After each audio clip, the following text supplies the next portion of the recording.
আন্দোলনের মুখে পদত্যাগ করে দেশ ছেড়ে যাওয়া শেখ হাসিনার উদ্দেশ্যে স্বরাষ্ট্র উপদেষ্টা বলেন, আপনি আসবেন আপনার দেশ, আপনি আসেন না কেন? নাগরিকত্ব তো যায়নি। 21 বছর প্রধানমন্ত্রিত্ব করেছেন, আপনি স্বেচ্ছায় চলে গেছেন, কেউ তো যেতে বলেনি। স্বেচ্ছায় আসেন, ভালো থাকবেন, আবার আসবেন। আমরা সবাই আপনাকে শ্রদ্ধা করি, কিন্তু গণ্ডগোল পাকিয়ে কোনো লাভ হবে না, বরং লোকজন আবারও ক্ষেপে উঠবে। এই সময় জাতীয় পার্টির উদাহরণও তুলে ধরেন সাখাওয়াত হোসেন।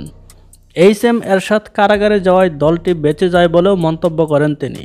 স্বরাষ্ট্র উপদেষ্টা বলেন, আপনারা আপনাদের এলাকা ঠিক করুন। যদি সংসদীয় এলাকা অনুযায়ী হিসাব নিতে থাকি, আপনারা আমাকে ভালো করে জানেন, আমি নতুন লোক নই। আমি নিশ্চিত করব নির্বাচন যাতে হয়। তিনি আরও বলেন, দয়া করে দেশকে অরাজকতার দিকে ঠেলে দেবেন না। আপনারা দল গুছান, আমরা স্বরাষ্ট্র মন্ত্রণালয় থেকে আপনাদেরকে সাহায্য করব।